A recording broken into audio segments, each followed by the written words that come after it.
On any given school day in America, 250 children are suspended or expelled for bad behavior. 50,000 children were suspended at least once in 2016. And here's the shocking part. Those are just the preschoolers, the 3- and 4-year-olds. Boys make up more than 80% of the suspensions and expulsions in preschool. And according to the Department of Education, throughout their school careers, Black students are almost 4 times as likely to be suspended than white students. Research shows that being suspended or expelled affects social and emotional development, academic performance, and life trajectories. Zero-tolerance policies were supposed to make schools safer and discipline more fair, but critics say that didn't happen.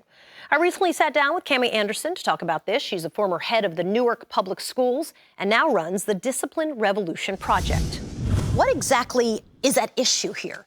Yeah, I think we know 2 things. One is we have serious adult biases at play, not just for Black and Latino students, but also for students with disabilities. It's important to remember that these biases around discipline are about race and other things. That's number 1. And number 2, we know what works in terms of supporting healthy development, holding kids accountable in ways that help them learn. Yeah, but I'm sure there are people who would say, and I'll play devil's advocate, right? Well, maybe these kids are just the tough kids. Maybe we should be looking at this as, isn't this data telling us that they're problem kids?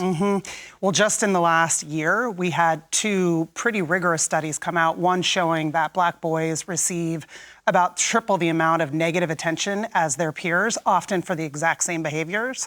And we saw a study of Black girls where adults labeled them less innocent than their peers. So we know what biases are at play. Punitive discipline is sort of like parenting 101, right? Kid does something, we punish them so they have negative consequences for their behavior.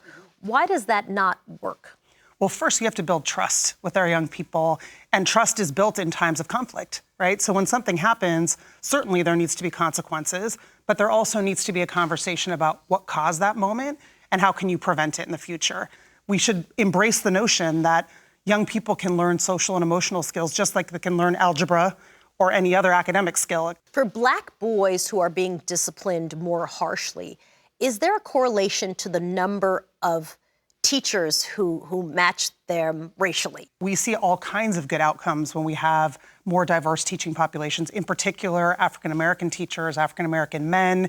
There are all kinds of studies that show not only does it help with discipline, but all kinds of life outcomes. So what should be done, right? Because if you are the parent of a kid who's not a discipline problem, but is around a kid who's a discipline problem, that can be really problematic. We know a lot of things about conducting restorative circles so the community can repair, doing one-on-one mediation.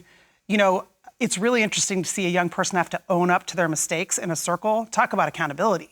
No young person wants to do that. That, for them, weighs much more... Might be the worst punishment. Right? It weighs much more profoundly on them than, say, leaving school for the day and having the day off, right? So we want them to be accountable, and we know different and alternative ways for that to happen that are successful. Is this just a conversation for the school, teachers, administrators, or do parents have a role in this discussion about what, is their kids, basically?